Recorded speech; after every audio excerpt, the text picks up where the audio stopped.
आकाशवाणी भोपाल से प्रस्तुत हैं प्रादेशिक समाचार।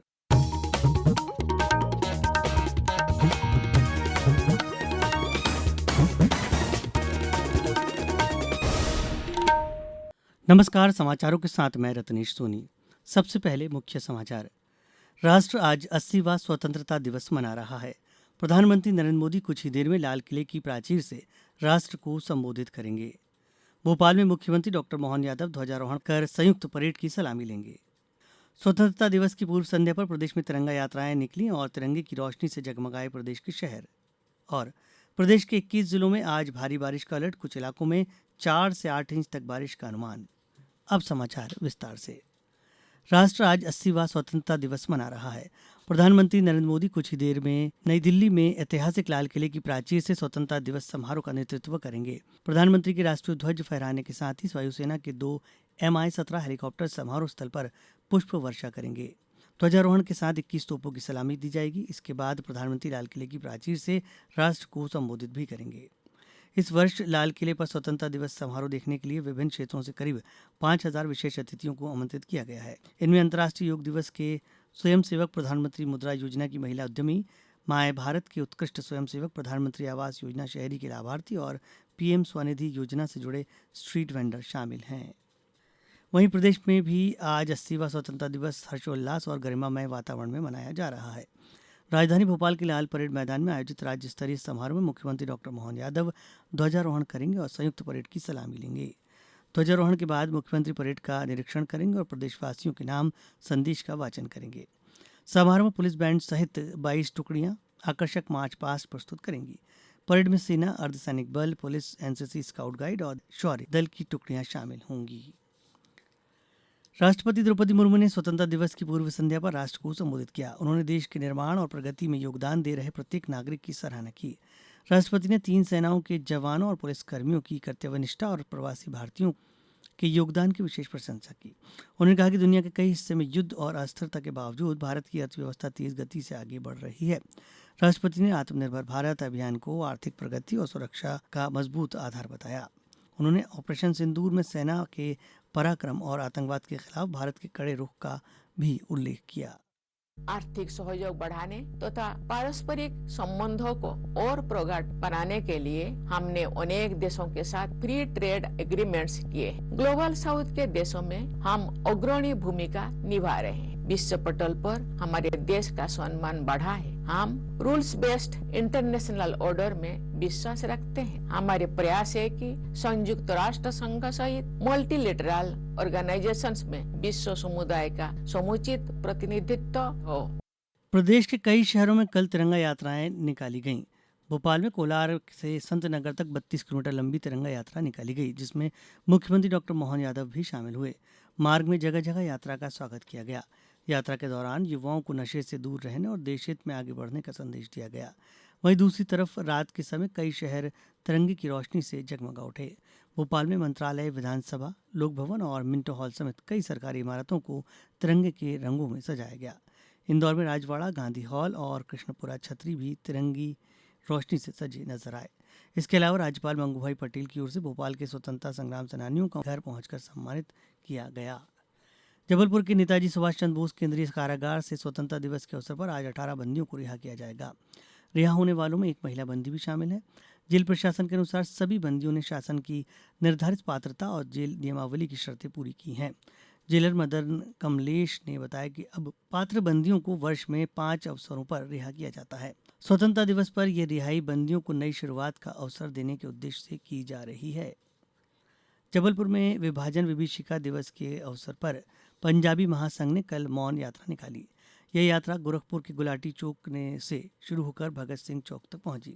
यात्रा में समाज के वरिष्ठ जन, महिलाएं, व्यापारी और बड़ी संख्या में नागरिक शामिल हुए। लोगों ने विभाजन के दौरान जान गंवाने वाले लाखों लोगों को मौन रखकर श्रद्धांजलि दी। इस दौरान विभाजन की पीड़ा और उस दौर में लोगों के संघर्ष को याद किया गया। वहीं दूसरी तरफ सूचना एवं प्रसारण मंत्रालय के केंद्रीय संचार ब्यूरो ने भी भोपाल में विभाजन विभीषिका स्मृति दिवस के अवसर पर संगोष्ठी आयोजित की। अब समाचारों वक्त एक छोटे से विराम का। ये समाचार आप आकाशवाणी मध्य प्रदेश से सुन रहे हैं। ये समाचार बुलेटिन YouTube पर, Madhya Pradesh news all India radio channel पर और फेसबुक, साथ ही एक्स प्लेटफॉर्म पर AIR न्यूज भोपाल पेज पर सुने जा सकते हैं। इसके अलावा आप हमारी वेबसाइट newsonair.gov.in पर अथवा न्यूज ऑन AIR ऐप पर भी समाचार सुन सकते हैं। शहडोल दक्षिण वन मंडल के बुढ़ार रेंज में पदस्थ वन रक्षक समरुद्दीन बेगा और राकेश बेगा को मानव हाथी संघर्ष प्रबंधन में उल्लेखनीय योगदान के लिए गज गौरव अवार्ड से सम्मानित किया गया है। दोनों वन रक्षकों ने वर्ष 2025-26 में हाथियों की गतिविधियों पर दिन रात निगरानी और रात्रि गश्त की। उन्होंने ग्रामीणों के साथ समन्वय कर लोगों की सुरक्षा और हाथियों के सुरक्षित आवागमन में महत्वपूर्ण भूमिका निभाई। उनके प्रयासों से मानव और हाथियों के बीच संघर्ष की घटनाओं को रोकने में सफलता मिली है।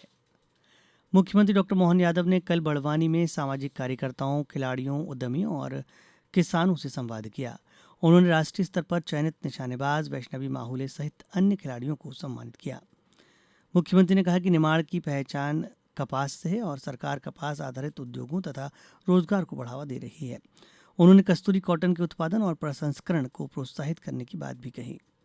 मुख्यमंत्री ने बड़वानी में 25 करोड़ रुपए की लागत से नए घाट बनाने और 10 करोड़ रुपए से आदर्श अनाज मंडी विकसित करने की घोषणा भी की। मुख्यमंत्री डॉक्टर यादव ने कल विदिशा में आयोजित बलराम कृषि महोत्सव को वर्चुअली संबोधित किया। उन्होंने कहा कि महोत्सव का उद्देश्य किसानों को आधुनिक तकनीक और प्राकृतिक व जैविक खेती से जोड़कर कृषि को लाभ का धंधा बनाना है। मुख्यमंत्री ने किसानों से जैविक खाद अपनाकर मिट्टी की उर्वरा शक्ति बढ़ाने और फूड प्रोसेसिंग को बढ़ावा देने की अपील की। डॉक्टर यादव ने विदिशा की ड्रोन दीदी प्रभा वर्मा से भी संवाद किया। प्रभा वर्मा ने बताया कि ड्रोन से अब तक 1160 खेतों से में स्प्रे कर वे 3 लाख रुपए से अधिक कमा चुकी हैं।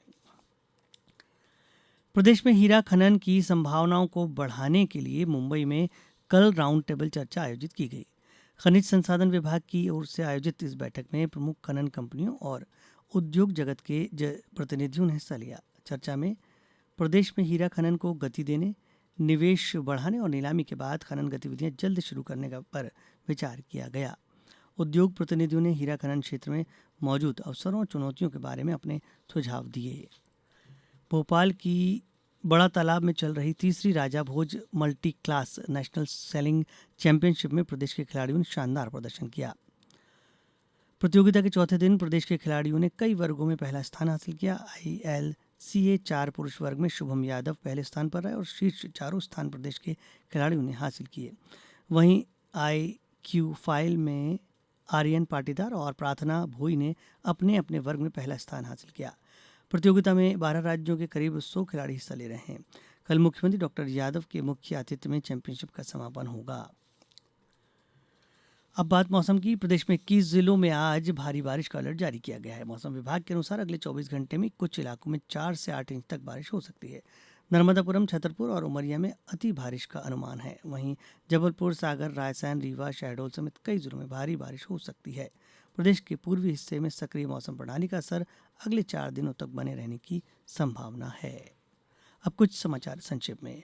झाबुआ में खाद्य सुरक्षा प्रशासन ने डेयरी और पनीर विक्रेताओं के प्रतिष्ठानों का औचक निरीक्षण किया। इस दौरान पनीर के नमूने जांच के लिए लिए गए और 17 लीटर घी जब्त किया गया।